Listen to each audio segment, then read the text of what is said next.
Guy goes, "What's the odds we're going to survive this?" Oh, I know. I think it was in War Don't look. Narcos. Dogs. Don't look up. It was War No, actually, I Dogs. think this is in Narcos. No. Okay. Maybe it's in War Dogs too. There's a scene I think in Narcos where they're gonna go like the Colombian mob is gonna go try to kill all the guys from Cali, the city. The Medellin guys are gonna go kill the guys, and there's a new dude with them, and he turns the leader, and he's like, "How many people do they have there?" And they're like, "Oh, they have 50." And how many do we have? Five. And he's like, "You think we can take them?" And the guy goes, 50-50. And he's like, 50-50 what? He's like 50% chance we survive. So if you are on the phone, I'm gonna call that a new framework. Do not sound like 50-50. People go to you, oh, do you think this viral video class program is worth it? 50-50. You 50% of people waste their money. If you sound like that, you're gonna have no sales. If you wanted to work for Putin and sabotage my company, you would come in and use the line 50-50 a lot. Hey, before I buy this from you, Shiloh, is this a really good product? Like, I just want to hear it. 50-50. If you work for Putin, you'll put our conversion rate at zero. You'll destroy an American company. So, okay, who's going to be in the black belt one today? Is Anton going in there? We have a guest speaker, Daniel. You have Daniel Salinas. Hello. Oh, Danny. Okay, good. Welcome everybody. My name is Daniel. I wish I had a little bit more time to prepare, and honestly, once you're this deep into sales, there's not really much to know or prepare. You kind of just have to come up here and riff. Um, you know, on this call, like I was kind of like not say worried as to like how exactly to provide value to you guys, but like I usually do these calls with other people. You know, like I manage a few accounts like across the space. I'm working with a lot of people, you know, in the sales industry, in the sales niche. I'll kind of share my story after. But the main gist is, yeah, like honestly on this call, I just kind of want to get to know a little bit more about like who I'm talking to. Like that way I can kind of cater the training to you guys, because I can come in here and talk about anything. It just has to be very precise. We only have an hour, and I want you guys to do one thing. Okay? So during this meeting, I want you guys to actually pay attention. There's 25 of you guys in here. Every single time I go through each like sequence of like when I'm going through the training, I need to see a minimum of 10 questions, or else I know no one's listening. Or maybe I'm just a bad speaker, or maybe I'm ugly. And if that's the case, I'll leave. Okay? So for you guys, everybody, write notes, ask questions. Like, you know, I want to make this a very interactive session. And you know, we'll just have some fun. So this is my first time working with Tai. Hopefully this is not the last time, because I want to come. Depending on how you guys enjoy the session, I want to keep coming back. Just depending on how valuable you guys find this one. So we'll start with. We'll just start really quickly in terms of where you guys are right now. So like, why don't we do this in the chat? Everybody, open the chat right now. Okay. Now that you have the chat open, I want you to put a 1 in the chat if you sell something online. So I should see 25 responses, or 23. I'm gonna count them. So you better put 1 if you have. And if you don't sell something online, put a 2. And if you put a 2, you're in the wrong room. You gotta leave. I'm just joking. Okay, for the guys that have 2, what are you guys selling? We'll start with Matt really quickly. Do you want me to voice it? Yeah, or just voice it quick. Oh, I own a business, a meat wholesale company, and I sell large quantities of steak, seafood, and chicken door to door. Interesting. That's really interesting. Okay, cool. Haymanot, Floyd, and Marco. Let's do this quick. Haymanot, what are you selling? Okay. Marco, what are you selling? I work at T-Mobile, cell phone sales. Okay. So obviously, since there's only 3 out of 23 people that are not selling stuff online, unfortunately, this call is going to be catered to selling things online. Only because you guys selling door-to-door, selling phone sales, it's a completely different sales process. Honestly, I wouldn't advise you guys to even follow anything that I'm saying on this call, only because, like, you will exhaust your client, and, like, there's no way you're going through a 30-minute discovery phase when you're on the door or trying to sell a phone to somebody, right? It's a completely different thing. However, there is going to be a lot of value through the positioning of your questions, how to probe, how to pre-frame, how to contextualize. So all these things that we're doing is going to be super, super helpful. So don't like get bummed out. You're still going to get a lot of value from this.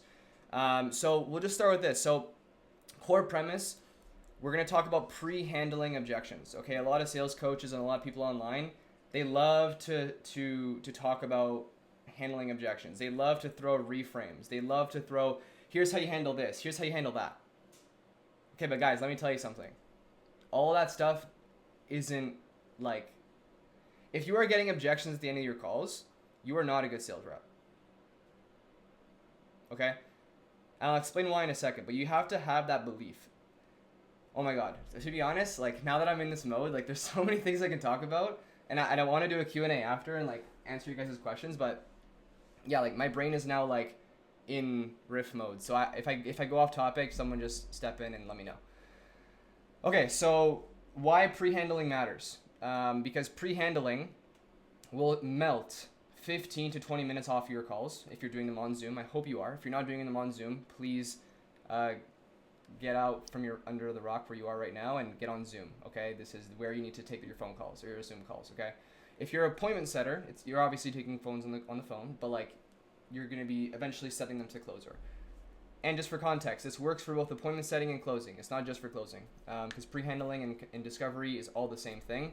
It's just that appointment setting is like 15% of the closer script or closer framework per se, right? That will be saved for another call. How to set one of my clients is setting 9 appointments a day with one setter. Okay, and we can talk about that after. What is pre-handling? Pre-handling is, thank you, Matt. Pre-handling is essentially the act in your discovery phase. So there's 3 phases in a sales call, okay? And this is like what most people say. Like depending on how you word it, I don't really care.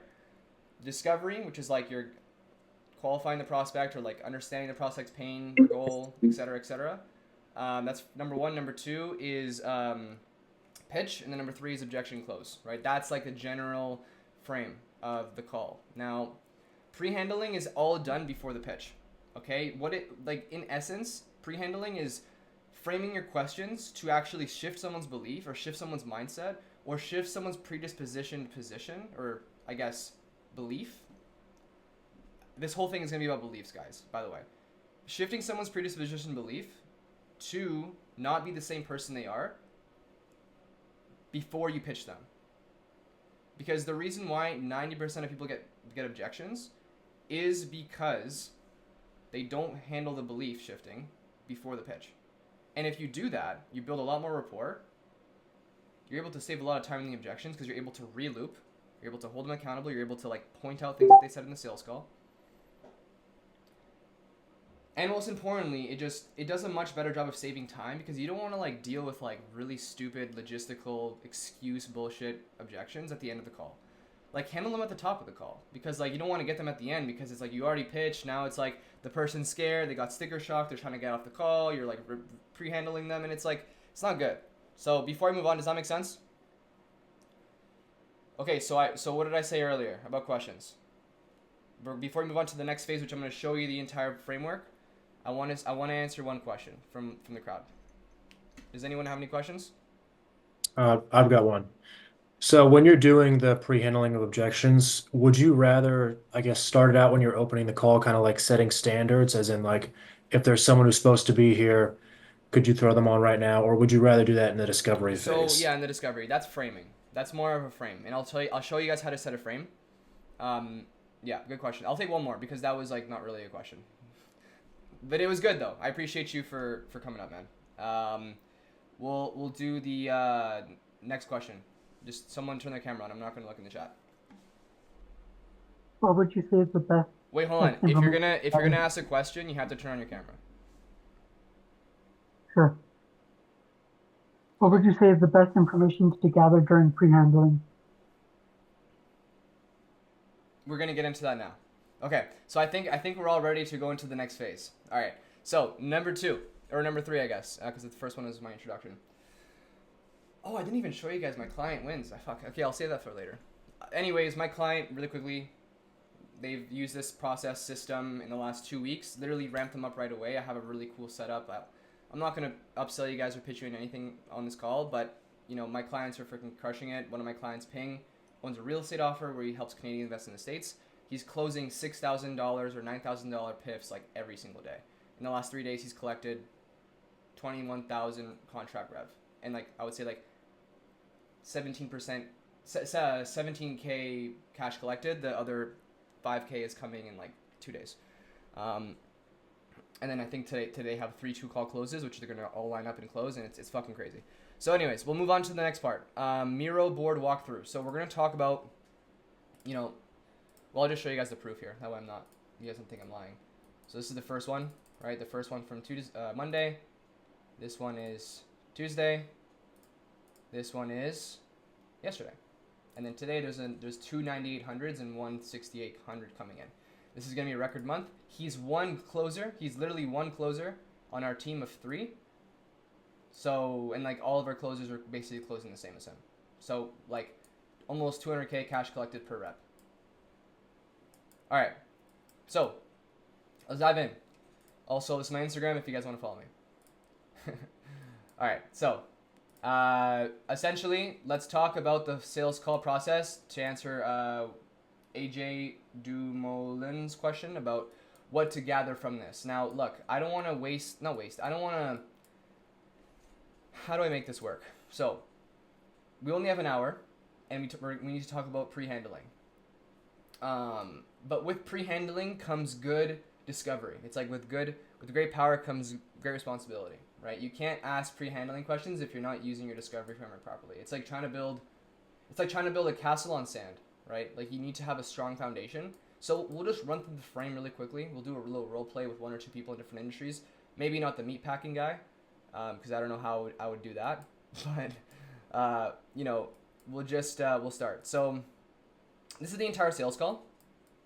I can send you if you DM me on Instagram. I can send it to you guys for free. But we're not gonna cover this fucking beast, which is like the objection handling. It's like looping into like different objections and how to get closes every single time. But this is what we're going to focus on for today. All right. We're going to do like 2 minutes of each thing. So we have 1, 2, 3, 4, 5, 6, 7. And then at the end of each one, so let's say 14 minutes, we should be done there. So 15 minutes, I should go through the entire framework. I'll take a minute of questions between each phase. I should see 10 questions per phase. Is that clear before we go? Yeah. Yeah? Okay, great. So, let's do it. All right. So, let's see here. Full sales call. So, essentially, when you're starting off the call, obviously, the first thing you want to do is set the frame. Okay, rapport and frame. I like to break down my script into phases, because even when you look at, like, for example, my Notion document, which I use Notion as a great tool for all of my scripts, like this is like the personal closer dashboard that we have. Like we break things up into different phases, right? So essentially how this looks like and how this would work is when you start the frame, we'll just do a little, you know what? We'll just do a role play. That's probably the most impactful thing. Who wants to be the prospect, and I'll take you through the process. I'll be the prospect. All right, thank you, Philly. All right. So let's say you just jumped on my Zoom call. You're a prospect. What's your offer? What do you sell? Oh, well, right now I've been in high ticket sales, but I don't have an offer right now. Okay, no worries. Let's just do sales training. Okay, cool. Hey, Philly. Hey, Daniel. Hey, Philly. How's it going, man? Looks like you booked on my calendar today about possibly getting into our sales training program so we can help you with objections. Yeah, no, that's the reason why I reach out. Awesome, brother. Yeah, I mean, the first part of this call is really for us to find out more about your background, as far as what you've done in the past, kind of what you're doing now, and then really I would say like what you're looking for to see if we can actually help you, because sometimes there are people that we can't help. Does that make sense? Yep, no, it makes perfect sense. Awesome, dude. So yeah, I guess I should start by asking, like, what did you see or hear from, let's just say, Tai, right? Like, what did you hear or see from Tai that like made you want to look into this further? He's a pretty credible guy in space. He's been doing this for so long already, which is, and I think he's defeated the test of time. So it just felt that he was a reliable source to access this information. 100%, man. So like, I guess when it comes to sales, okay, pause real quick. Let's just say you're actually selling, like you're selling something, but like you're not the best rep. Like you want to get more training. That just for some context. Okay, so I guess when it comes to like your current sales process, like I know you left some stuff in the application about you working for like, I don't know, like a home service business, whatever. Like what's the main thing like you're really looking to achieve when it comes to like improving your sales? I'd say I'm not very good at pre-handling objections. I'd say that's one Mm. big thing that I would need to improve on, and then ultimately I No feel like my grites. calls tend to be like very long because I just rely on being good at handling objections, Right. which doesn't allow me to take more calls, burns me out, and of course I'm sure there has to be a better method to it. Yeah, dude, 100%. And by the way, I appreciate how self-aware you're being, because like, people are usually dry with these answers, and that's gonna help me help you better. But I guess right now, like, why is it important now? What's so important about getting more help with pre-handling objections now? I think I've come to a position where I've plateau.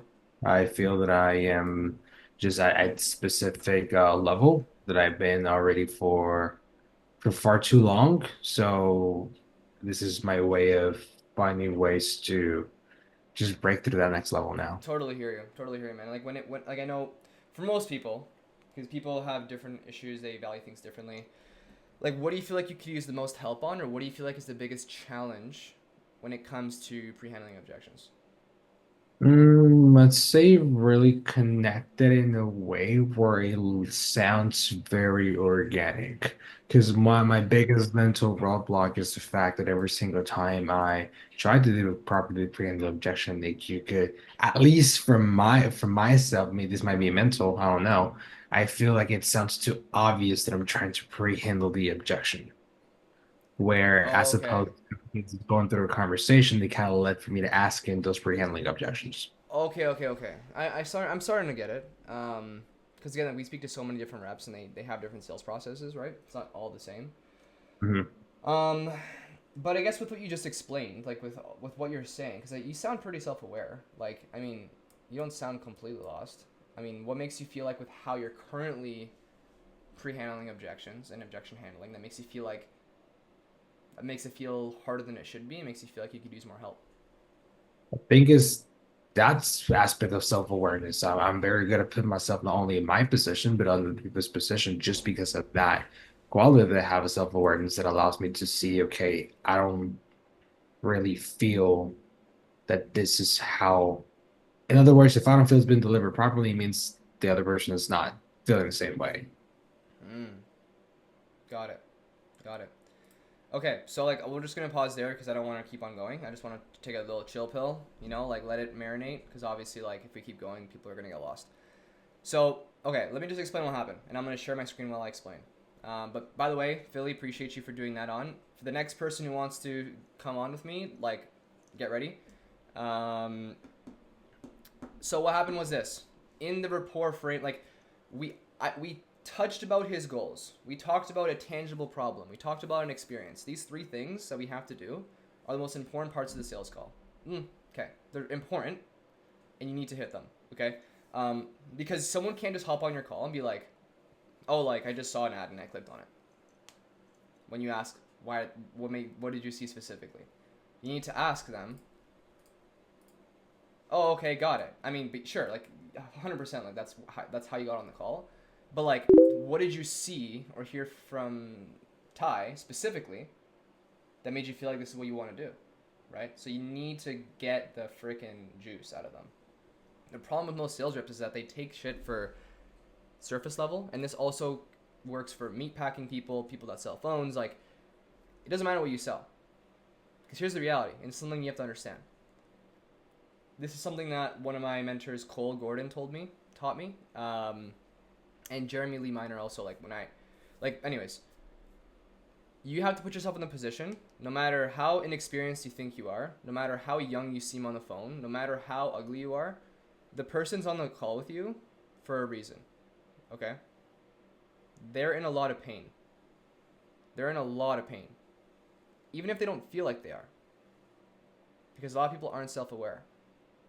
Okay? The reason why I say they're in a lot of pain and not like surface level pain is because, put it this way. You have to put yourself in the position like you're an out-of-town doctor. What does an out-of-town doctor do?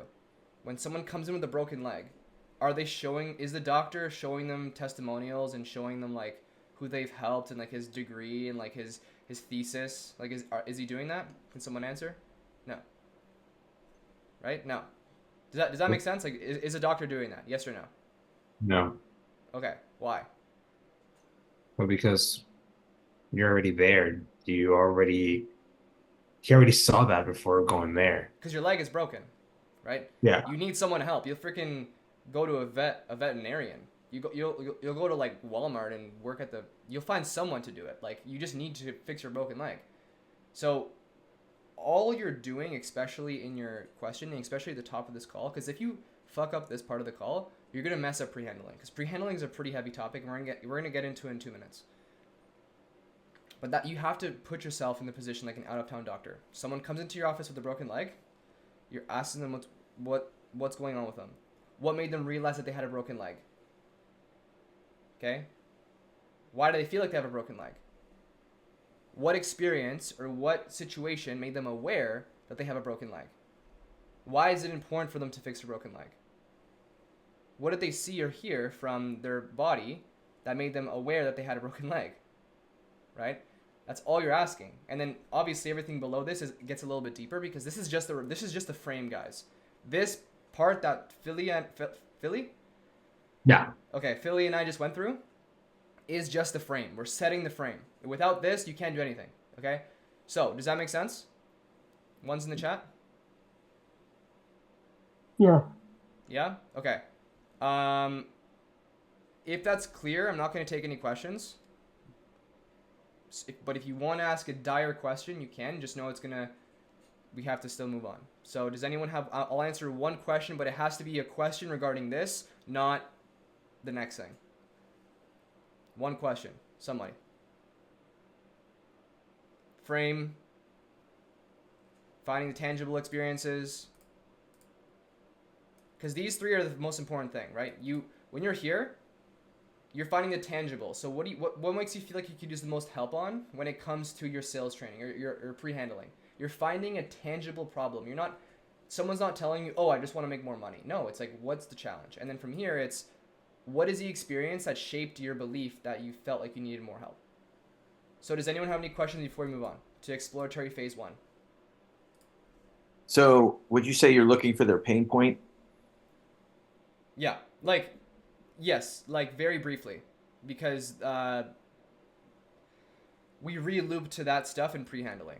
So yeah, you're just finding the very light goal, even if it's a logistical goal. Like even if you say, why is that important to you? Because we asked that at the very top, like why is desire so important to you right now? They might, we sell a real estate offer for my clients. People say, oh, I just want more cash flow. But that's a shit goal. Why would you want more cash flow? What is that actually getting you? But that we don't get into that until later. So everything that we did is just setting the frame. That way we have things to unpack for later. Does that make sense? Yeah? Okay. Moving on. So what we'll do is this, because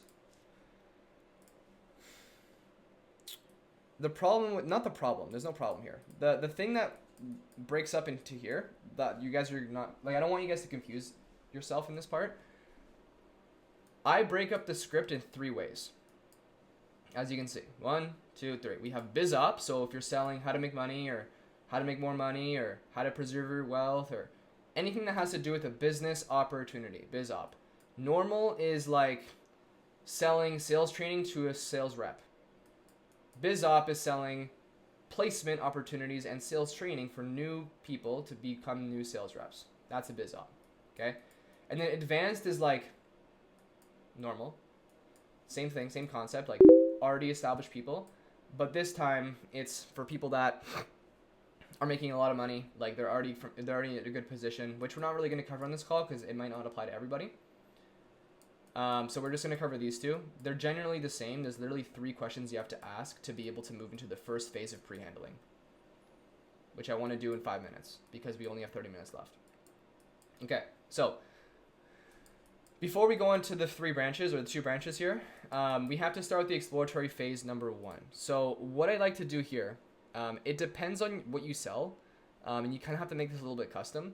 But for me, I'll just use my example of one of my clients like that sells real estate coaching or real estate deals to people in Canada.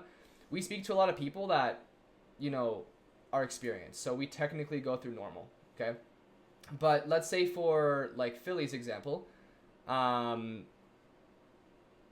know what, Philly, let's re-role play here because we ended here and like we'll just continue here. Like I'm selling sales training to you, okay? So Cool. I asked you what the experience was. You said that you were self-aware because you needed more help and you wanted to get better, something along the lines of that.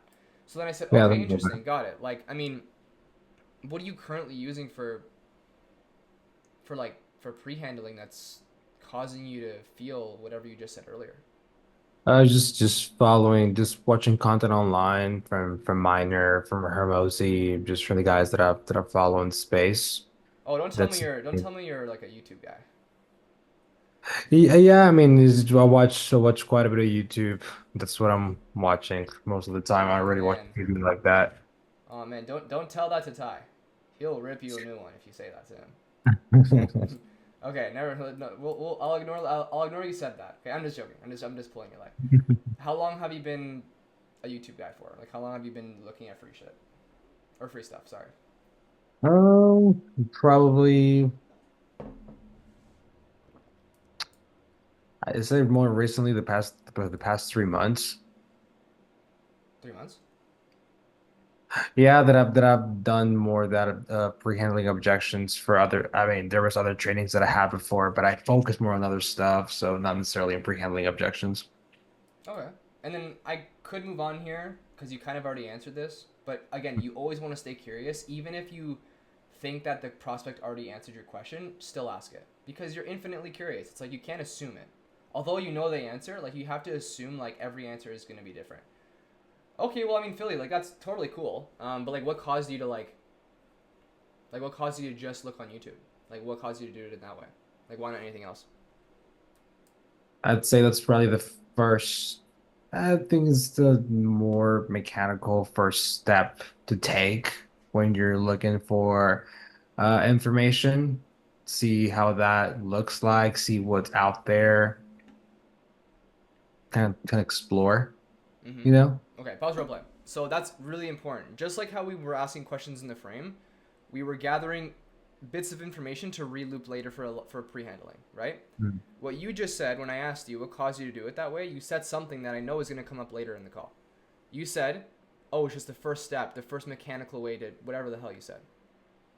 To me, that sounds like in my sales brain, like if a prospect says that to me, that means okay, in alignment phase, in pre-handling phase for alignment phase, I know I'm gonna have to deal with this guy with the parameters of like, oh, like I just want to do free stuff first. So, like I want to like do one step at a time, because Mhm. then I can literally ask them. It's like later. It's like, okay, can I share a perspective? Like, would you agree that the exact same reason why we're here, making shit like 4K a month for the last 3 months, is because we've actually been the person to not actually invest in our skill set and actually just rely on free stuff. Like, would that make any sense?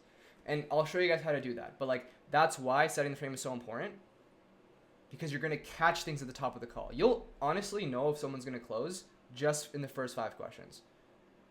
Okay, does that make sense? All right, let's move on, because we got to go. We got to move.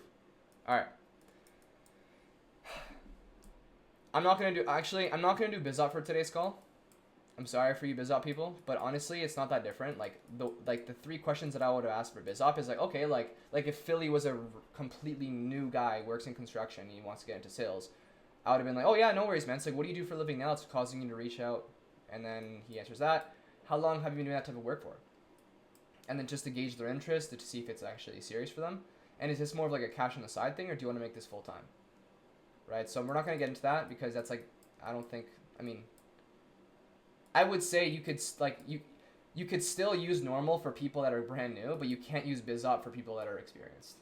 So it's like we're just gonna stick with normal, just to make it simpler for everybody.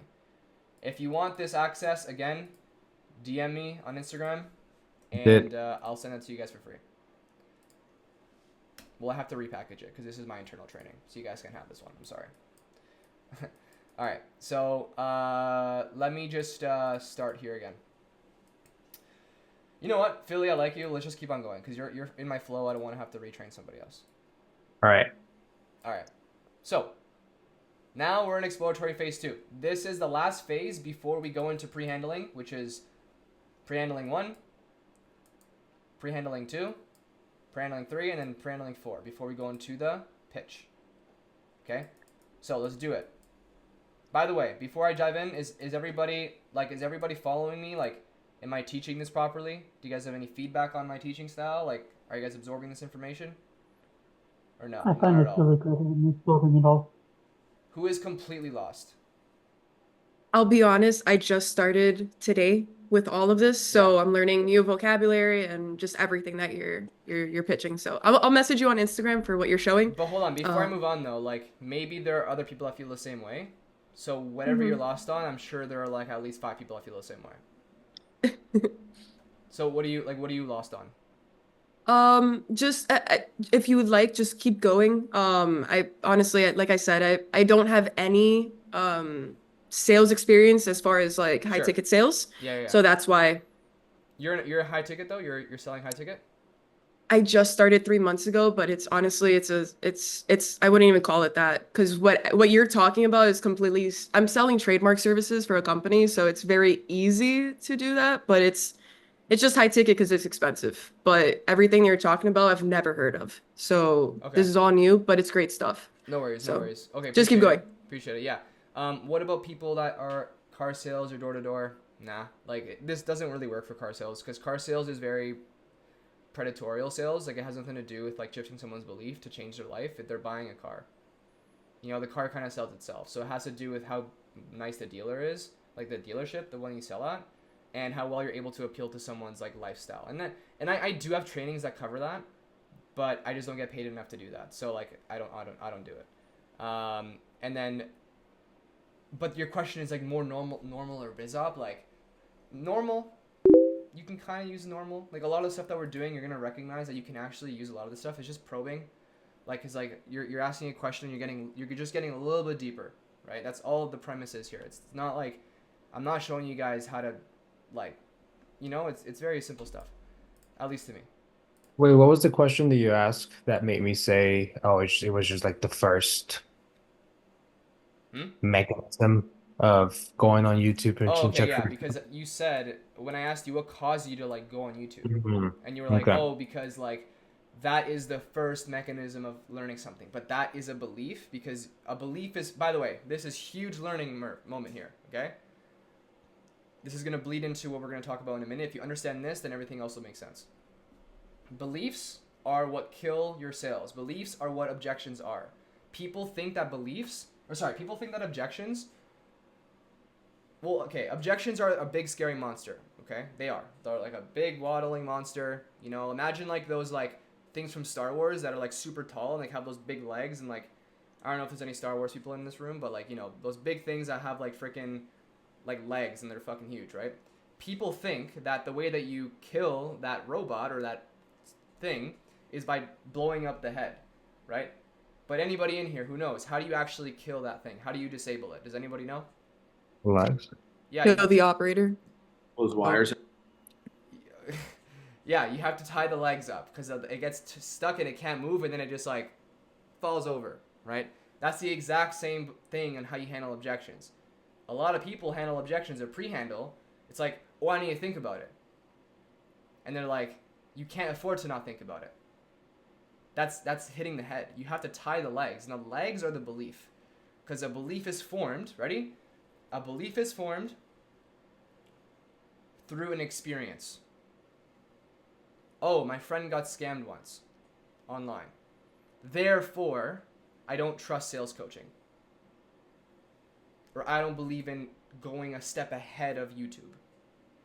But that's exactly why they're on the call. because their beliefs have dictated their life. Doesn't matter if they've lived a good life or a bad life. Someone could be making, like, I sell to people, like, I'm a young guy, right? I sell to people who are 50 years old. They're making 40K a month. They have great portfolios, but their beliefs have led them to exactly where they are. If they had different beliefs and different way of decision making, they would be a lot more ahead and probably not be on the call. Right? And I have no experience in real estate. Actually, no, I do. Sorry, but I don't like own like the amount of real estate that they have. Right? Same thing. So, moving on. All right, so we're gonna knock this out quick because we have 20 minutes here, and I kind of want to go through all of these. And I'm throwing a lot at you guys, but if we can't finish this, then we'll end this with a role play, just with this thing, because honestly, if you guys aren't setting your calls or framing your calls properly, you're not gonna make any money. So maybe we should just do a role play if it's like 2:45 and I haven't even passed this shit, because this is a whole different.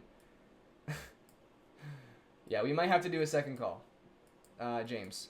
Okay, all right. So, let's do it. Philly, ready? Yep. Okay. Cool, man. So I mean, like, besides you not being able to actually pre-handle objections, and like you said, you're like losing sales with that. Do you at least like the training or the internal training or like the team dynamic that you have right now to like help you close sales? No. But I think the support it's not the best, a little outdated. Outdated? Yeah, I mean, they have a little bit more of a very salesy style. I don't really resonate with that. Kind of even triggers me. Wait. Hold on. What do you wait? Okay, that's a problem. Why? How do you mean when you mean it triggers you? How does that even make Yeah, any like sense? like the style, the way that they try to teach how in the company. Okay, hold on. Let me just clarify something because I want to get very precise here. When you say like is the sales training method bad or is the sales training bad? Like which one do you mean? The sales training, Like is the delivery of the sales training bad or is it the training itself? the training itself. Okay, so it has nothing. You're saying it has nothing to do with how you're receiving that information, or is it just like because the chicken and the egg? Like you can't put sugar on shit. It just tastes bad. Basically, right? Mm, Because I just want I'm just trying to understand what you mean. so it doesn't. I don't think goes with me. The training doesn't really feel like there's a better way that could be handled Interesting. this time. Interesting, bro. Okay, well, I mean, look, I appreciate that. Because like I said, like I speak to different clients and different accounts all day, and like I guarantee you, like this is a different scenario for every single person I speak to. And like by the way, like did you know, like did this problem or did this feeling of like, feeling that disconnection with your sales training, like has that been something that just came up or has that been there forever? It's been there for let's say like a couple months, Like 1 month, more like two. 2 months, only 2 months. Yeah. How long have you been working for your company? For 6. 6 months. So the training Mhm. only started getting bad 2 months ago. I'd say whenever you're like starting from ground zero, you can kind of absorb and you kind of see things from a lens, but when you start educating yourself a little bit more, it's whenever you kind of see maybe some deficiencies. Oh, okay. But hold on though, like so when you first started then, just so we can define this, because 1 month, 2 months, 6 months, all different numbers. Yeah. Was the training not good 6 months ago? Yes or no? Now looking back, yeah, it's been bad all along. Why do you feel that way? Because now that I have more experience, I can kind of see it, and I'm Oh, not okay. seeing the Oh, it's like results. yeah, it's like one of No, those things where it's like you don't really know until you actually do it, and then you're like, dude, this is shit. I get it. I've exactly. been there. I've been there before. Yeah. And I don't want to assume, but the reality is like, you know, these things impact people's businesses and their sales and their life in different ways. I want us to like take ourselves out of like the sales training stuff for a second. I guess for you, like knowing that you're having a hard time pre-handling objections, knowing that the sales training and the delivery mechanism isn't that good. knowing that X, knowing that Y, knowing that Z, knowing that A, knowing that, what kind of impact do you feel like that's, I guess, I don't know, like had on your ability to actually scale your commissions and be able to actually design what you said earlier? Doesn't feel like it gives me the proper foundation for me to do it. Foundation? Like, what do you mean foundation? Yeah, it doesn't give me the right foundation because of course if I want to make more money, if I want to pre-handle objections, if I want to scale to the next level, I need a good foundation that allows me to be able to take care of those things. But when it's broken in the first place, it's pretty much impossible to do. Okay, so before we go into all this, guys, I just spent like 5 minutes on this part. And this is usually 3 questions and 30 seconds long. But you have to understand that like he wasn't saying anything. He was saying things and I had to define what he meant because I was genuinely lost. Although I know what he was saying, you have to have them tell you what they mean. And then like I could have just ended it at how long has that been going on for and what impact, but then like stuff kept coming up, so I had to like probe that, right? And then you can like the probe sequence is probe like what do you mean or how do you mean or what does that mean or like etc. Second thing is time, like is that something that just came up recently? And then the third thing is impact. And this works for anyone. Like I'll use Matt as an example, the meat guy. Right? I'm just going to guess this is how you'll handle it, right? It's like, okay, when you say like you haven't been able to like get meat delivered to your house like in the last year, like how do you mean? Like just so I can define that. And they might say, oh, because of X, Y, and Z reason, because like, oh, we don't have the right provider. Oh, interesting. Got it. And is that something that came up recently, or has that been going on forever? Oh, it's actually been going on for a while because we've been thinking about, we've been on a really good diet for a while, and we have to keep going to the market, whatever. And then the last thing is like, oh, okay. So I appreciate you for sharing that. Like that's very vulnerable. I guess when I speak to different people, as you can imagine, not every family, not every person's the same. So it's like people value things differently. But I guess for you, knowing that you haven't been able to actually, for the last year, you know, get the right meats, or in fact, like in the last year having to go and have that hassle of having to go to the market for a year, like I can't even imagine that. I mean, like what kind of impact do you feel that's had on your ability to like feed your family and like get gains or whatever desire they said earlier, you know, like whatever you connected to their emotional desire.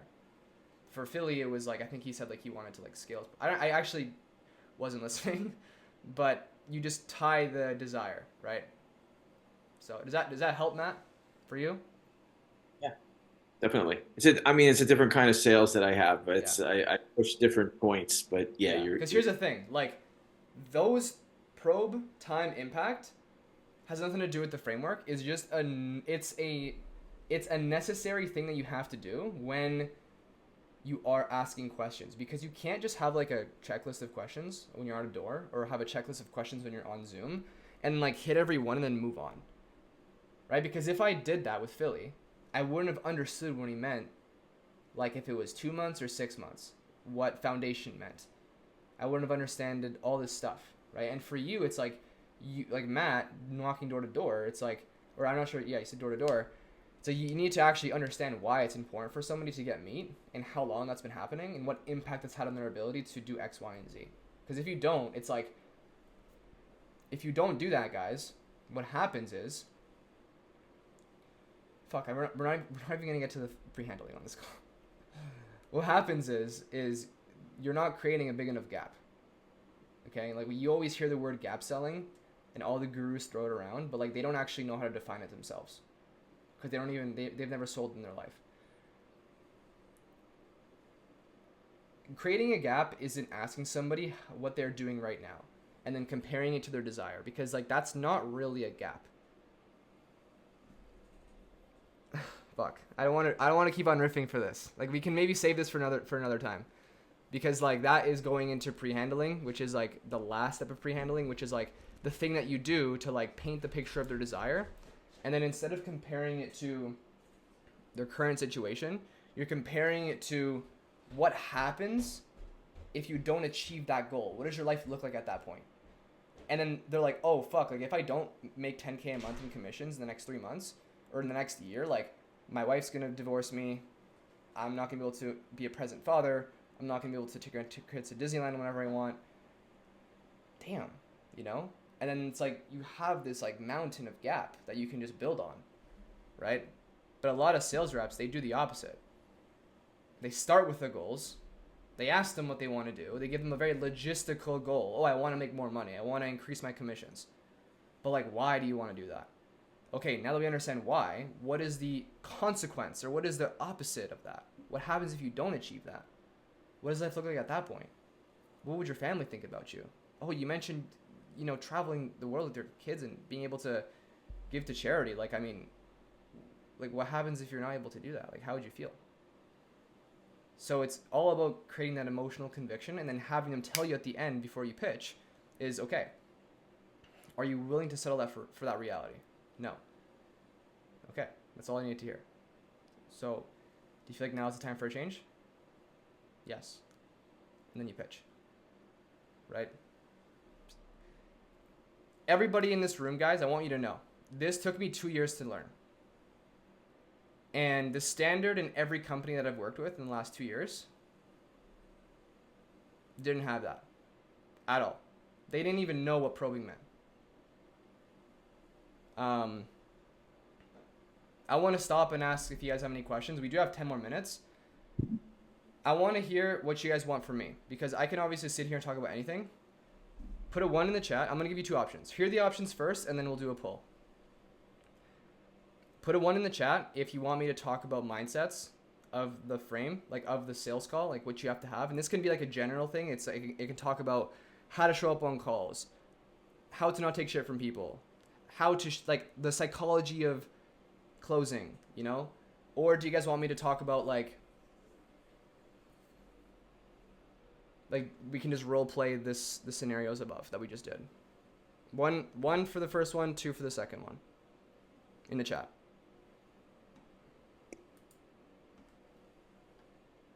Damn. I wanted to do 1. Fuck. Okay. We'll do 2. I mean, it looks like everybody's doing 2.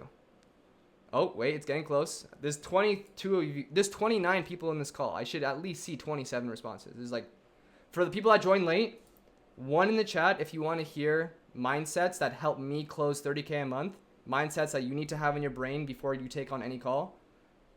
Versus number 2, which is role-playing the things that we just talked about, which is like 10% of the sales call, which is setting the frame and asking discovery questions. 1 or 2?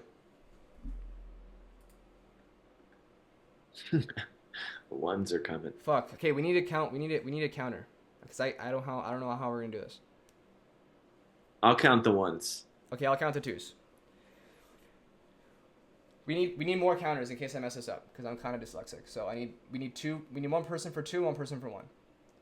1, 2.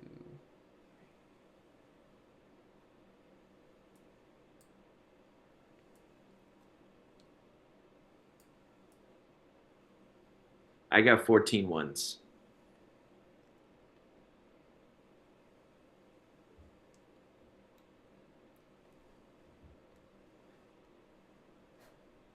I got 15 2s. Does anyone have another 2? Another 2 number? I got 14 or 15.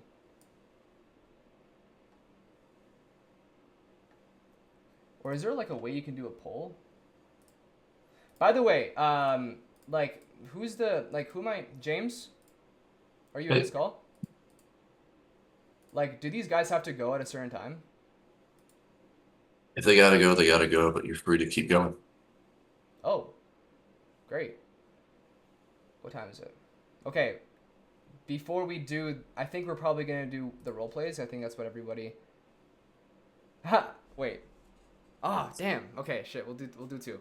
All right. Well, before we do that, I'm willing to invest another I'll add another 5 minutes on this call because I do have a pretty important meeting with. Actually, I'm not even gonna say that because that's like okay. For you guys, just so because like we have 29 people in here. Yo, what are these numbers? And now I'm getting 17-1. Okay, somebody else count this while I ask this next question because I think no one knows how to count in this group. Okay, so Not even me. That's why I'm asking, because I don't know how to count. Okay. Is there a way that we can do a poll in here, James? Because like this is crazy. Because I wanna ask another question. Has nothing to do with this though.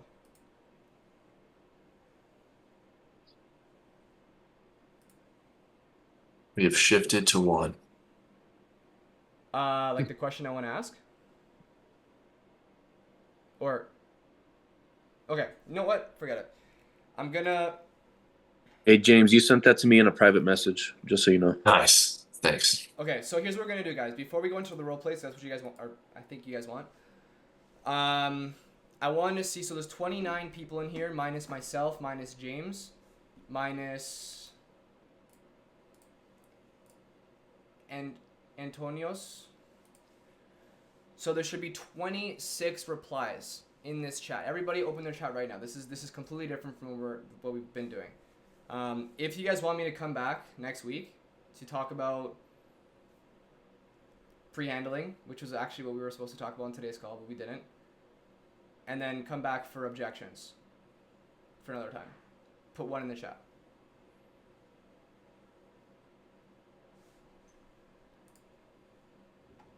I'm just popping in here not to interrupt. So a couple things for those of you, some of you are already hired and some of you are still in training.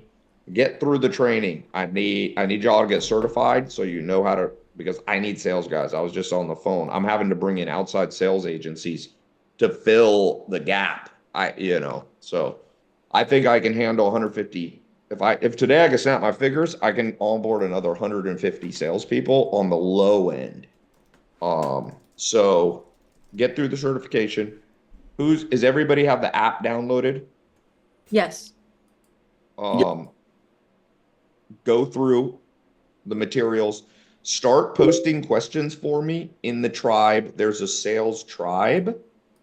So you can ask questions there. You click on the button that says tribes and there's no one best sales guy in it's like saying who's the best, mom or dad in the world. There's people in the 1 percentile. So there's a lot of books. Zig Ziglar wrote a book, Now I don't want to overwhelm you and go, who should I listen to? You can just focus on our program. But I'm just saying, my simple company culture is the more you learn, the more you earn. And that really matters. So yes, you need to put it in action too. You can't just book learn how to do sales, but you can start selling. I practice in the mirror. Believe it or not, I practice on my phone selling an offer before it's actually launched.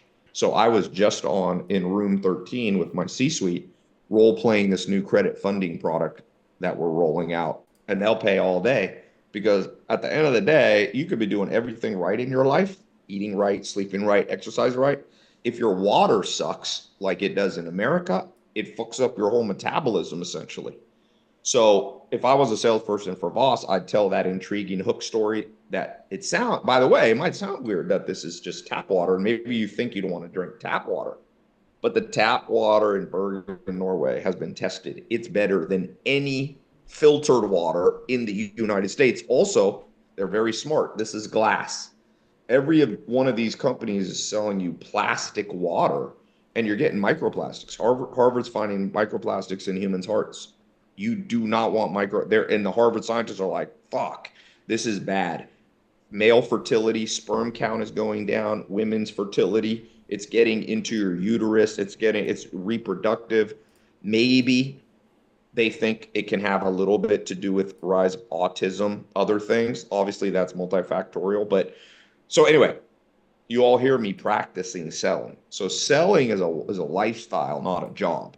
You need to become a person that's ABS, always be selling. I do A. Okay, good talk. I'm handing this back to you, and I will see. I got a Zoom summit that I got to go on now and teach. So I'll see you all tomorrow. By tomorrow, have practiced for 5 minutes. Sell something.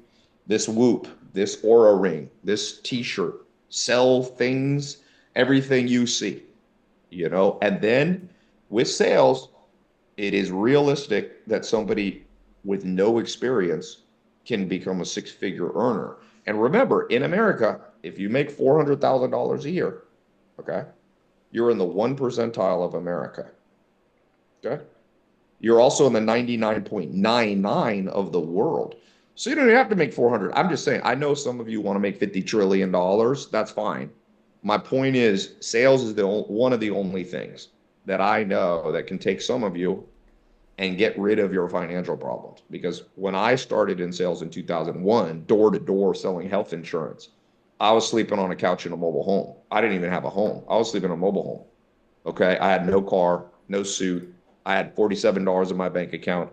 And within 9 months, I started making between 8 to 12,000 on autopilot. I mean, I still had to work for it, but consistently. And I've never looked back. My income's only grown from 2002, 9 months later after 2001 to today. It's essentially the graph goes like this. And the thing that took me where I never had to worry so much about money was just selling to every human I saw. I became the top in the first 3 months at that health insurance company. It's called American Republic. It got sold now, but I became top 10 salesperson in the first month. Why? Because I had energy, I sold with confidence, and I practiced a lot. So to be a regular person, now I live and breathe sales. I'm always ABP, always be persuading. When you're born again, also in your bank account can get born again. So good. Talk soon. Bye-bye. All right. Yeah, I love that guy. He's a funny guy. Okay, so who's ready to roleplay? Let's do it, man. Okay, Dylan, let's go. Shit, I should have gave you guys the thing. Okay, why don't we do this? Because honestly, like the reason why I can't share this with you guys is because if I share it, like, this is internal. Like, people pay for this stuff, so I need to, like, make it separate. So why don't I do this? Let me just screenshot it, and then I'll put it on a Google Doc, and then I'll share it to the group, yeah? Is that cool? Yeah. Yep. All right, really quickly, though, Dylan, tell me about what's your story, man? What do you sell? I own a garage door company. So I sell garage doors, parts, services, Do you repairs. sell on the phone? I can. You need to. You can take how much are you generating a month right now? Probably like 10,000. Okay, you can take that to 100K if you sell across the country on the phone. Well, I'm local, man. I can't sell across the country. I ain't got no techs out in the country. Can't just leave. I got to do the work myself. Can I challenge you on that? Sure. So, you see what we did here? We have a belief formed by an experience because we think that we have to do things here locally. But are you open to different perspective? If you can tell me how I can get garage door work done correctly Yeah. in different places, I'm all for it. Dude, and I love that. I love that coachability. And to be honest, for all of you guys in here, this is exactly how I handle objections. So listen very closely before you start role-playing. So what if I told you it wasn't what you thought it was? And tell me what I think it's not. Yeah, so what if I told you it has nothing to do with your ability to have quality control because you're not local, but everything to do with your skill set and delegating and finding the right people and power team and power players to be able to actually service the country worldwide? Because what if I told you, like, I know friends personally who are like 2 years younger than me, who sell window cleaning, and and when it's winter they sell LED strips, or when it's garage or like power washing. They took their business from maybe at one point 20K a month was like the best thing. Actually, it's a lie. They were making like 50K a month, like locally knocking doors, but they were exhausting people. People don't answer the door that much. It's hard to track KPI. But the second that they focused on marketing, the second that they focused on paying for the eyeballs to get in front of the right ideal client, who are willing to give them information to be able to actually get a free quote or even have someone call them, instead of knocking 100 doors or 200 doors a day from one rep, they were able to call 300 people a day times 10 reps in 4 different states and in the first month they closed like, I think this was for the home service one. They closed like 60 deals in like Delaware, and they were like in Florida. And then they found the right contracting team and whatever. And I'm not saying this to like shit on you, dude, but like that's just honestly how I handle objections. And I just want everyone to see that. Well, that Yeah. makes sense. Business model, because I can get deals in other states. Yeah. I just don't have to do the work out there. Yeah. So that's a problem you got to fix. Yeah, garage doors is not something that you just hire anybody, man. There's a lot of hacks. Like if you don't do things right, if things are not to my standard, I'm not going to hire you. Period. Yeah. Yeah. I'm not saying it's easy. I don't want to come in and just add something random, but would you be able to maybe just hire somebody in those other states that you do trust and just sublet your work out? Well, that's the thing. Garage doors is very specific. I would have to personally teach them how I want things Okay, done. so let's do this. And Emmy, I appreciate you.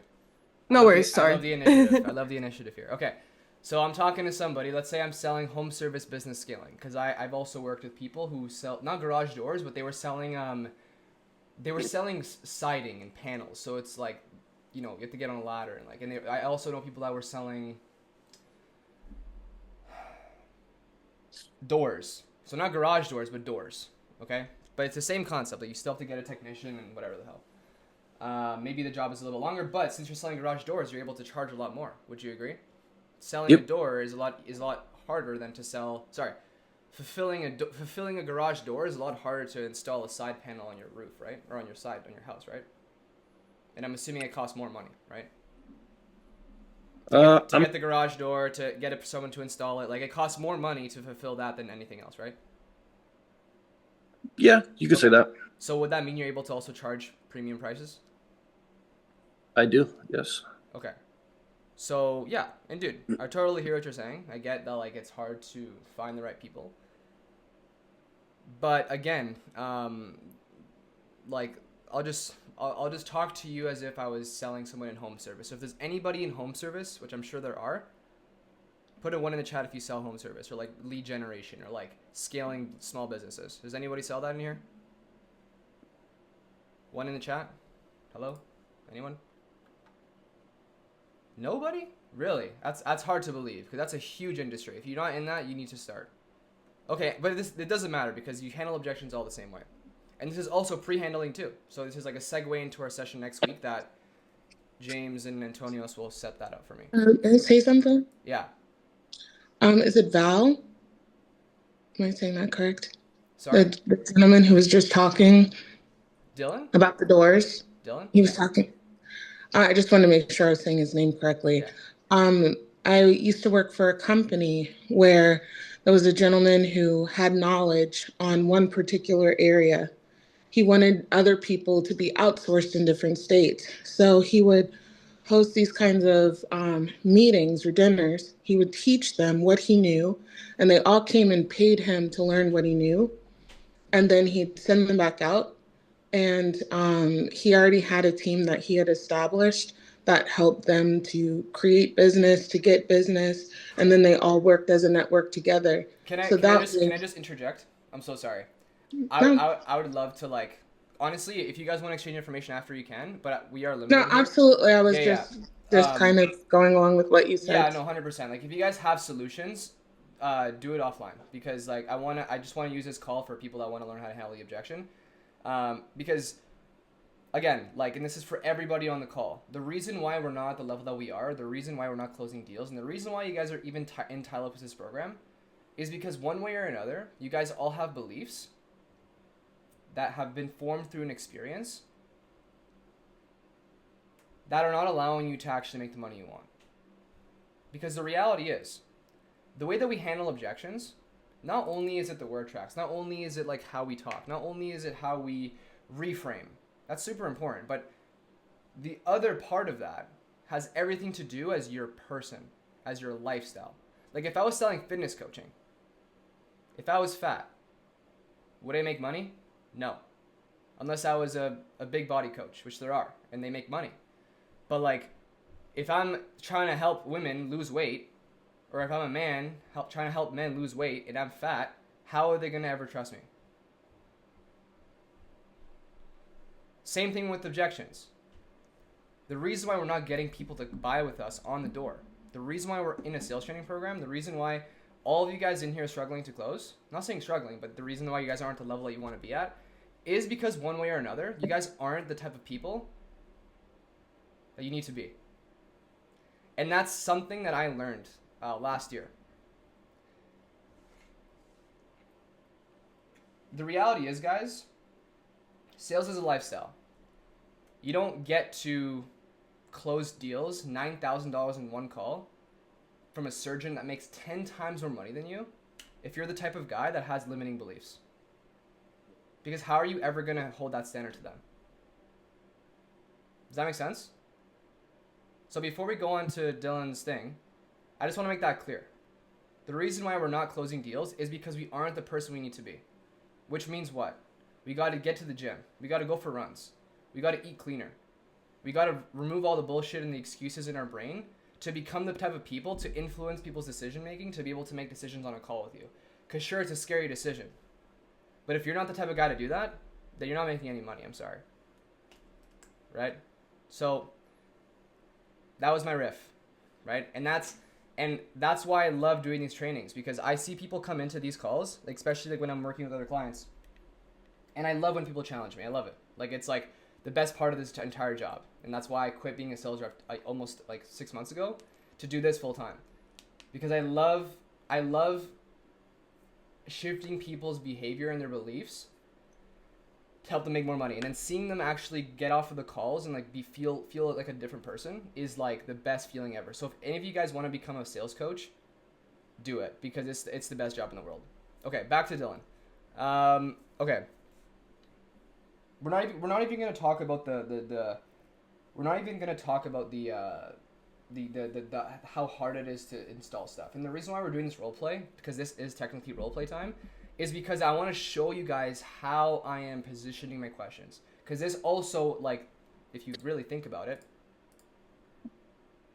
it's the exact same way that we're doing it here. I'm going to literally talk to Dylan right now and ask him all these questions. And we're going to go for it. And I'm going to shift his belief.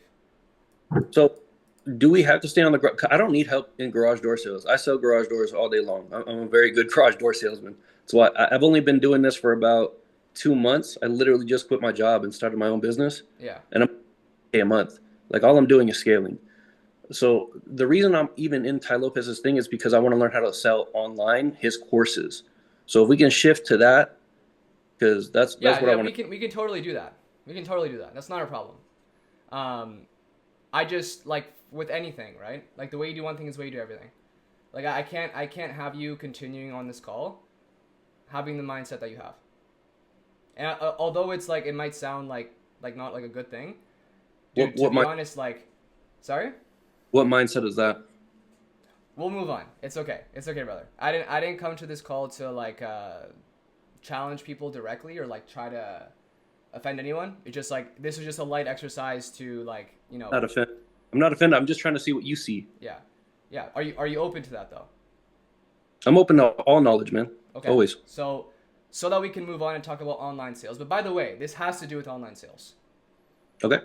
Like, everything that we're doing applies to everybody. It's not just garage doors, because I can talk about packaging meats and I can still relate to sales training. So, okay.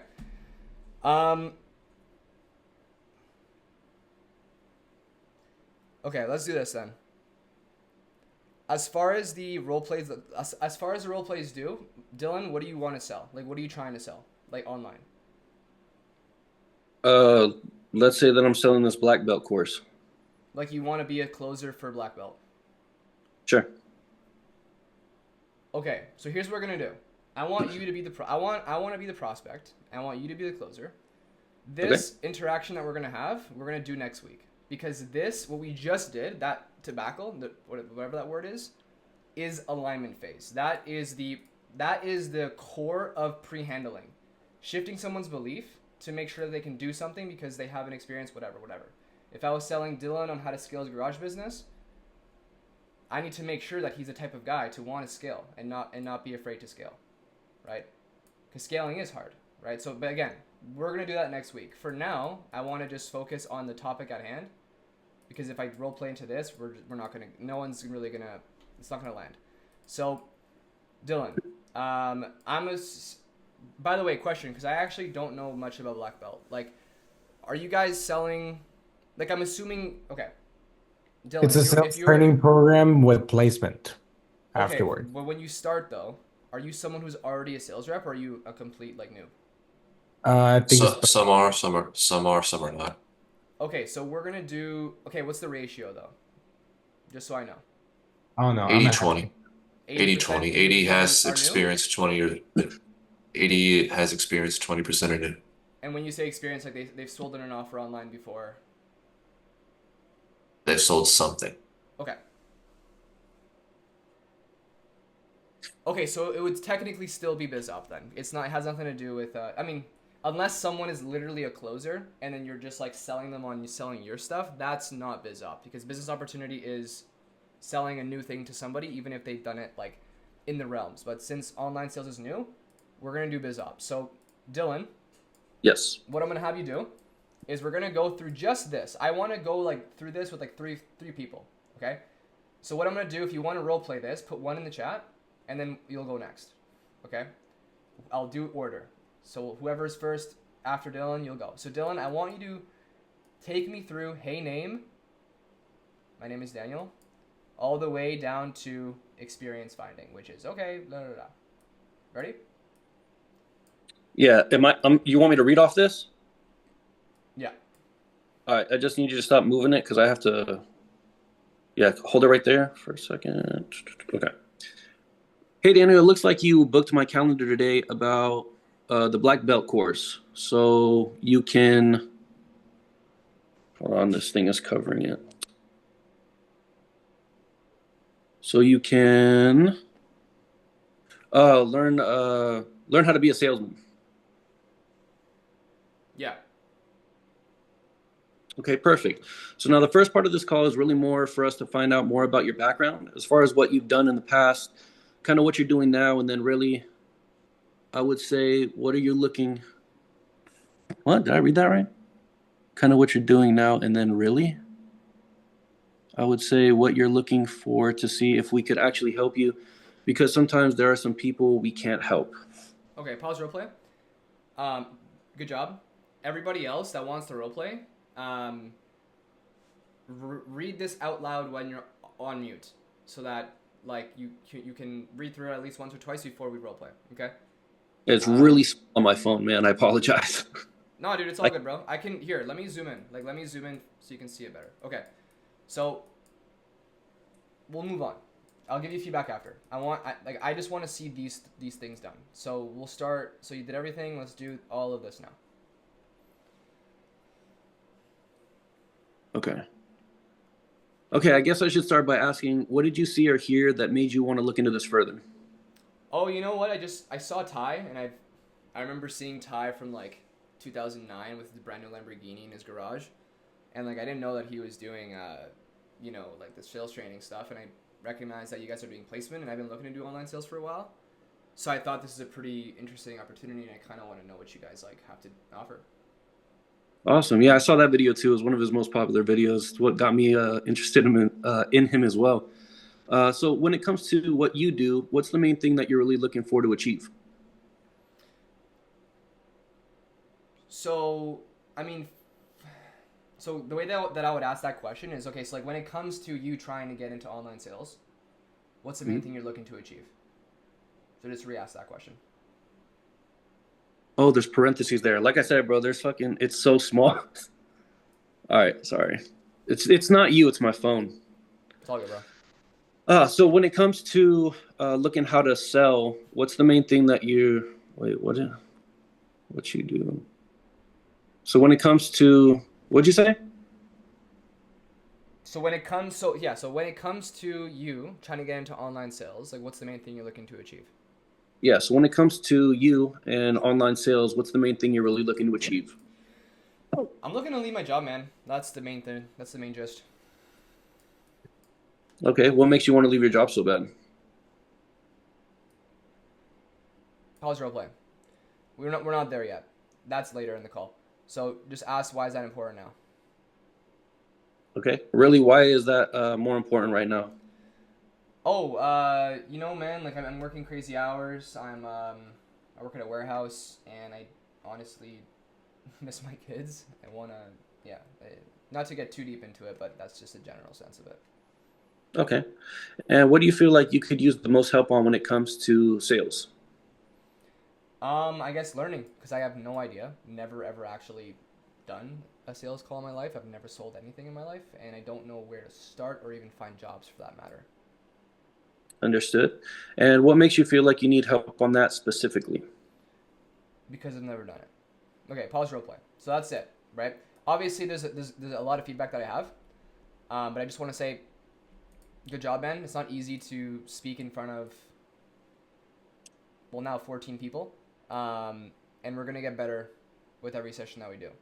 So, my feedback here, that way you know what to work on for next week, is you got to get really good at setting the frame. One thing I noticed, obviously, because it's not your fault, it's your phone. You really want to like set the frame hard. Like, make sure that they actually understand what you are saying. So, okay, hey, Dylan, whatever. It looks like you booked on my calendar today, possibly about, looking into Tai's program so you can actually get into online sales, right? Yes.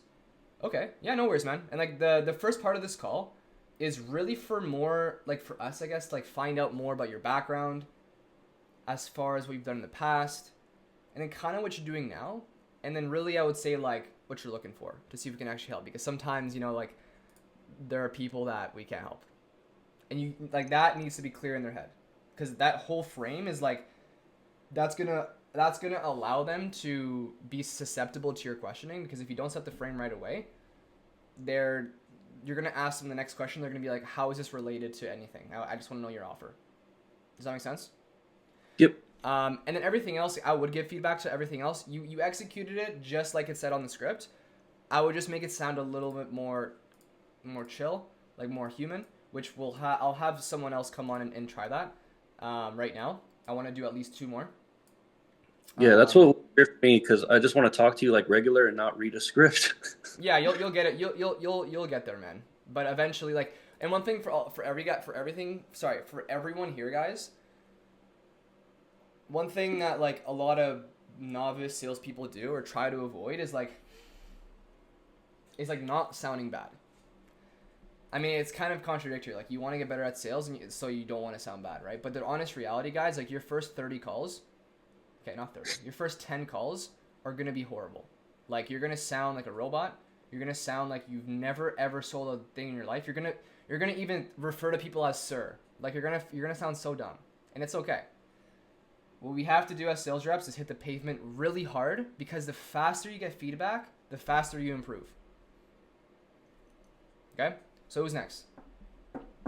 By the way, Dylan, thank you for coming up. If I do end up coming back next week, I want to see you on this call, and we're going to revisit the alignment phase, because that exchange that we had, dude, like, I'm telling you, happens on every sales call that all my successful sales reps take. And if I can show you how to navigate that situation, bro, you'll close all the prospects that are like that, which is like 90% of people, believe it or not. Appreciate you for coming up, man. All right, who's next?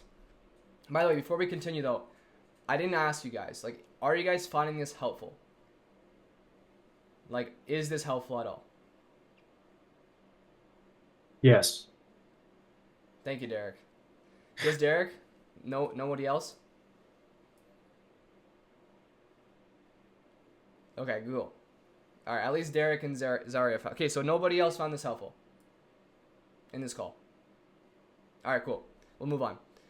If it's not helpful, let me know, because then I can talk about something else. I just want to make sure that, like, yeah, because I came onto this call with the assumption that everybody had different offers.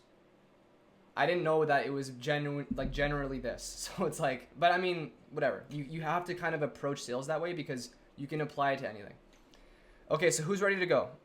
Derek put 1 in the chat before Haymanot, but I'm not sure if that was because he meant to do that. Derek, is that right? Want to do that? Yeah, I meant to go. Okay. All right, man. Framework is in front of you. Are you on a phone or are you on a computer? I'm on a computer. I can see everything. Can I zoom out more? Or do you want me to zoom out more? Zoom in more. A little bit in. Like All right. right there is perfect. I'm inside. All right, go. Hey, Daniel. So it looks like you booked on the calendar today about possibly just getting into online sales. I'm not sure exactly what your goal is, but it seems like you want to go in full time into high tech. Does that sound about right? Yep. So the first part of the call is really more about us just trying to find out more of your background as far as what you've done in the past, kind of what you're doing right now. And then really, I would say what you're looking for to see if we could actually help you. Because sometimes there are some people who we just can't help. Okay. Ready, Derek? You're the prospect. Hey, Derek. Yeah. Hey, man. How's it going? Good, man. How are you? Not so bad, my friend. It looks like you booked on my calendar today, possibly about, getting into our program so you can get into online sales. Yeah. Okay. You see how I started that? hmm Just chill, right? Obviously, you're reading the script, so it's hard. But one thing you guys gotta know, like the way that you get better at reading off of a script, because honestly, guys, even till this day, like it's pretty hard to like know the entire sales framework, and you have to always rely on a script sometimes. Like sometimes you're like in the objection handling, and you're like, fuck, like I need to reframe, and you're like, I don't remember, and you have to go to the script. The way that you sound natural, even when reading a script, guys, golden, golden, golden thing. Which, by the way, there's 11 of you guys in this call. You guys are all going to succeed because everybody else, the 26 that were here, they all left. So you guys are going to succeed. I can already tell. The golden rule of reading a script is literally thinking before you say the word. Like, it sounds like common sense. Like, your mom and your daddy always says think before you speak. But it works very well in sales because what it does is it creates space. Just like I am saying now. And you're now inclined and forced to actually listen to me. And I'm not like saying anything crazy with my tonality. Like I'm not like, oh, like no, I'm not saying any of that. But what I'm doing is I'm creating space and it just allows the person like psychologically to actually listen to you. So whenever you're executing this, think about like the sentence you're going to say, or at least think about like the next 3 words you're going to say. Say it in your head first and then speak it. Okay? So Derek, I want you to try this again. But this time, I want you to, instead of reading the script, I want you to interpret the script, read it in your head, and then say it. Even if you have to do this, like even if you have to, like even if the gap is like 10 seconds, I don't care. Like I want you to literally say this. Looks like you booked on my calendar today, in your head, and then you execute it, however way you want. And then you do the next one, possibly about gap, so you can gap, right? Ready? Yeah. Let's go. Hey, Daniel, how's it going? Not too bad. How are you? Thanks for taking the call. Doing all right, man. So it looks like you booked on the calendar today about possibly just getting into online high ticket sales. So you could let me restart that one. Yeah, usually it's just looking into our program, like getting into our program so you can get into online sales. Okay. Yeah. It looks like you booked on the calendar today about possibly getting into our program so you can start looking into online high ticket sales. Yeah. Awesome. So the first part of this call is really more for us to find out more about your background as far as what you've done in the past, what you're doing now, and then really, I would say what you're looking to do in the future to see if we could actually help you, because sometimes there are some people who we can't help. Beautiful, bro. Honestly, not even gonna go through this. I actually want to hear more people say this, like say this part, because everything else is more discovery. If you nail this part, guys, and god damn it, I wish I knew that you guys were all like beginners, because I would have actually the call was great, but like I mean I would have made it more about the frame. So what I would say is this. I'm gonna send a screenshot. Like if you DM me on Instagram, I'll just send you a document to say I'm from Tai's program, and then I'll just send you a link, and then what you can do is you can just read the word tracks. Like what I used to do, guys. What I used to do, like the way that I ramped up into KPI within 30 days from being a complete beginner, which by the way, it doesn't happen. Like if you're a new sales rep, usually it takes you like 6 months to ramp up. It's pretty sad, right? But the way that you can get 30 days, first thing is actually becoming the person, like, you know, all the mindset shit that I said earlier. But the second part is every morning, or like before you eat breakfast, like wake up early in the morning, whatever you got to do to your routine, walk your dog. Just when your brain activity is the freshest, right in the morning, you want to write down the framework. Like you want to write down each part of the framework. Start with the titles: rapport, discovery, eliminating DIY, alignment, desire, success, reality, pitch, objection, right? So you think of the titles and you get that in your head. Then the next day you level up, and then you talk about, like, you actually write down what the script is saying in your head to the best of your ability. It's almost like a test. Do it for like 10 minutes a day, guys. 30 days, you'll sound better than me on calls. Okay? And then, like, when you're in the shower, when you're in the gym, when you're talking to your dog, talk to them, like, just, like, talk about the framework. Yeah, hey, Derek, how are you? Blah, blah, blah. Yeah, so I saw, like, you're on my calendar today, possibly about, you know, like, looking into our program so you can so you can get into sales training. Yeah, great, man. And yeah, usually the first part of this call is really for us to, like, I guess, find out more about your background as far as, like, what you've done in the past, what you're doing now. And then I would really say, like, what you're looking for, only because, like, you know, there are some people that come on here and we just can't help them. Does that make sense? Cool. Right. And you guys are going to get the recording too, so, like, try to match my tonality. So before I go into the next role play, any questions? Honestly, look, there's the fact that there's 11 of you guys in here. I'm willing to stay until every person does the frame. If that's okay with you guys. It'll take like maybe 10 minutes, but whatever. So who's next? Who wants to go next? I think we have Haymanot. Haymanot? Going once? I'll go. Philly, go, man. I'll give you the framework.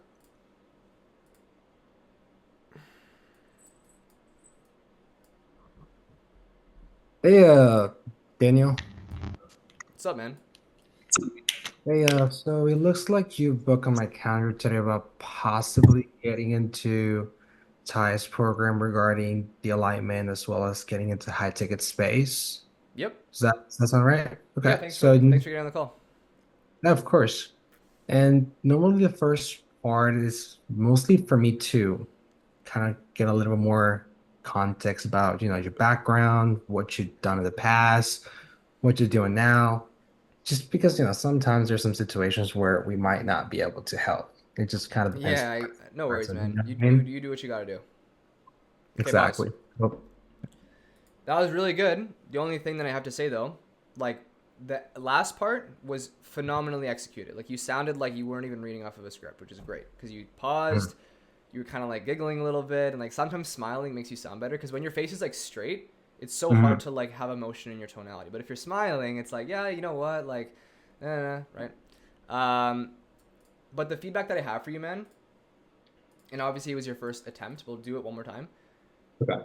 We gotta make this a little more friendlier. Like, you don't want them to feel like they're jumping into a call with like their school superintendent because you got in trouble. Like, you made it sound like you were about to interview me for a job, or like, you know, I was like an HR rep or something like that. Look, it's let's do it. You're Philly, all right? Hey, Philly. Hey, Daniel. Hey, Daniel. Hey, Philly. How's it going? What you up to, man? Not much. Just staying out of trouble. Staying out of trouble? Hopefully not too much trouble, man. So, looks like you booked on my calendar today, possibly about looking into what Tai is currently doing with our program so you can get into online sales. Yeah, no, that's pretty accurate. Okay, so you see what I did there? But again, it's like, I'm not asking how's the weather. I'm not asking like da-da-da. I ask, what are you up to? Asking what are you up to is better than how are you, because what are you up to is like you're genuinely curious about what they're doing, and nobody ever asks what you're up to. No one, not even your mom, right? Right. So, hey man, hey Philly, what you up to? And then they smile, like, you know, you smile a little bit. The sale is made in the first 30 seconds of the call. Okay. Actually, the first 5 seconds of the call. Oh. So, we'll try one more time. This time, smile, say what you up to, and then after I tell you what I'm up to, go right away into the, so it looks like you, and sometimes I look a little bit confused. Like, sometimes I'm, like, switching tabs, although, like, I'm just, like, switching my script. I'm like, Yeah, so like it looks like you're you're on my calendar today, possibly about like getting into Ty's program so you can get into online sales. You're making you almost want to make it feel like you don't do these calls a lot because you're like so important. That's how I set the frame with a lot of the older guys I used to close, because they would get on the call and they're like, what the fuck, like why am I talking to a prepubescent child? But then I end up closing them after. Yeah. Because cool. I have my frame solid. Okay, ready? Yeah. Wait, am I sharing the right script? No. You were, but it was not full page, full screen. Okay, cool. Hey, Daniel. What you up to? Wait, it's because I was waiting for you to say, and I was gonna say what you up to. Oh, okay, cool. Hey, what's up? What are you up to, man? Oh, nothing much. Just got off work, man. Thanks for taking the call, man. How are you? Yeah, no, for sure. I'm doing great. Thanks for asking. So it looks like you booked on my calendar about possibly getting into Ty's program regarding the job placement, as well as helping you with getting into online sales. Yes. Okay, cool. So normally, Okay, pause. Daniel, We don't gotta do the other part, but make Okay. this quicker. Like whenever you're doing like the parentheses here, make it fast, make it snappy. Like you can do everything else like slow and like drunk, and like you can like slip up your words on purpose. I'd love to do that.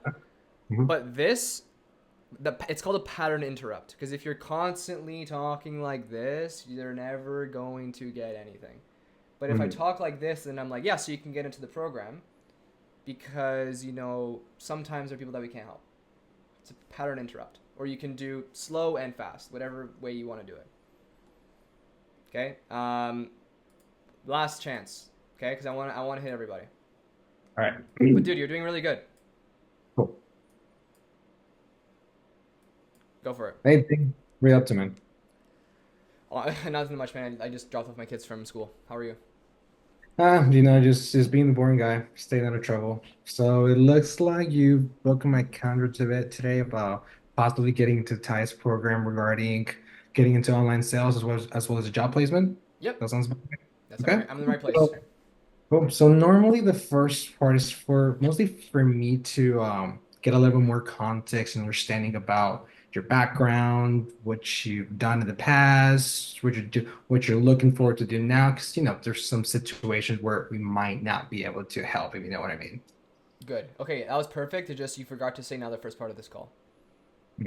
Everything else is beautiful, but if I was that guy and I was listening to what you were saying, I probably wouldn't have understood why you were saying those things. Because it's like, okay, so this part of this part of the call is for us to background what you're doing now, what you want, if we can help you. And it's really important that you do that, because let's say, for example, like a lot of you guys, I know Tai Lopez, Tai, he has a pretty big outbound team.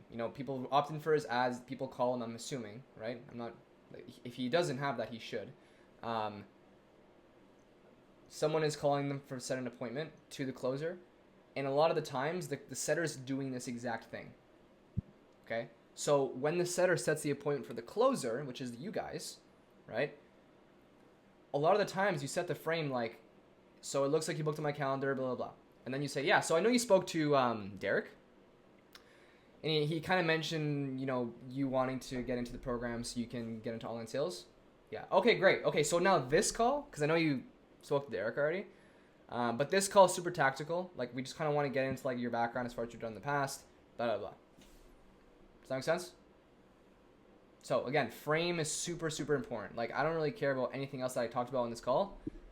The 11 of you guys that are in here, you guys are getting like the best fucking applicable training right now. Okay, who's next? I want to hit everybody. So we did Derek, we did Dylan, we did Philly, Hamanot. Yeah, I can go. Can you hear me? Yes. Okay. Okay, let's go. Hello. Hi. Danny. How are you doing? Oh, the I'm breakout good. the breakout room is gonna close. What's going on here? You're good, Hamanot. Keep going. We got 40 seconds. Oh. Okay. Okay. Hey, Daniel, am I pronouncing